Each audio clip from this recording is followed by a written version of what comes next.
करिए। भजन करने से ही कलि का संहार हो जाएगा, कलि से ही हमारा बेड़ा पार हो जाएगा, हम भव से पार उतर जाएंगे। कहते हैं यह कलि काल न साधन दूजा, जोग जग जप तप व्रत पूजा। कह रहे हैं जप न करो, तप न करो, जग न करो, व्रत न रखो। व्रत का मतलब होता है अगर किसी ने व्रत रखा है तो समझो प्रतिज्ञा कर लेना। अगर आपने व्रत रखा है और आप कहीं भी गए, बाजार गए, वहां पे आपने देख लिया कि हाय रसगुल्ला रखा है, देखते ही मुंह में पानी आ गया। अब तो पानी आ गया, व्रत टूट गया ना, हुआ कोई फायदा? किसी के घर पे गए, बहुत महकता हलवा मिल गया। है दादा गाजर का हलवा है का? मुंह में पानी आ गया, व्रत टूट गया। व्रत का कोई मतलब नहीं है, इसलिए भजन करो, तभी कल के प्रभाव से आप लोग भाव से पार उतर जाएंगे। ये साक्षात श्रीमद् भागवत कथा में रचित है, वर्णित है। तो अब कलयुग कहते हैं परीक्षित जी से, तब महाराज मैं कहाँ जाऊं, कहाँ वास करूंगा, मेरा स्थान कहाँ है? परीक्षित जी कहते हैं आप जाइए, जो मदिरा पान करते हैं, जो नशा करते हैं, जो जुआ खेलते हैं और जो परी स्त्री के साथ सगा गमन करते हैं, हिंसा करते हैं, आप उनके अंदर प्रवेश कीजिए। तो कलयुग कहते हैं कि कुछ तो एक गुण हमें अच्छा दे दीजिए।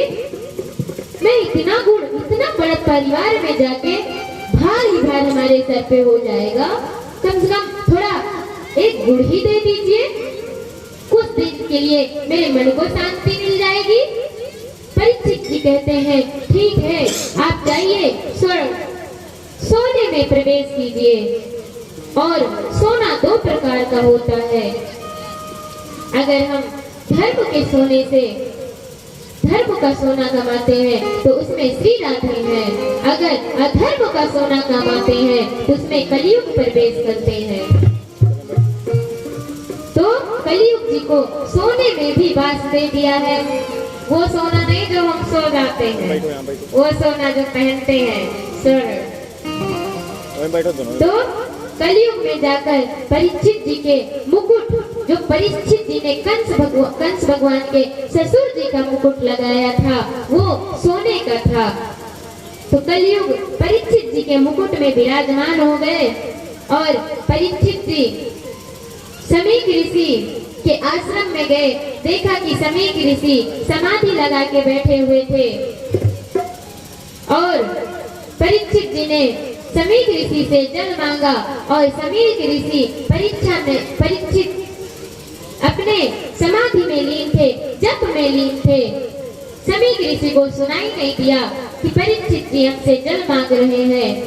तो परीक्षित जी ने मरे हुए सांप को उठाया और समीक ऋषि के गले में डाल दिया।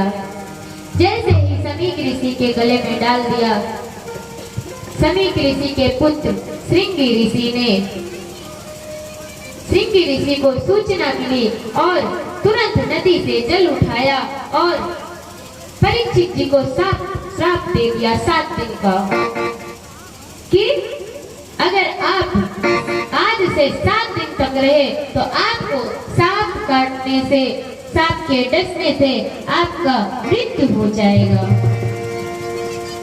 तो परीक्षित जी ने जैसे श्राप को सुना, उन्होंने राजसी वस्त्र को उतार के अपने पुत्र जन्मेजय को राज को सौंपकर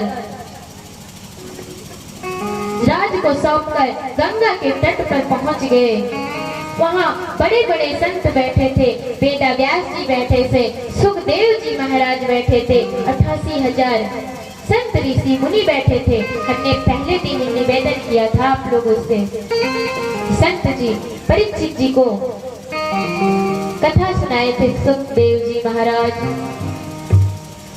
और राम कथा हमें जीना सिखाती है और भागवत कथा हमें मरना सिखाती है।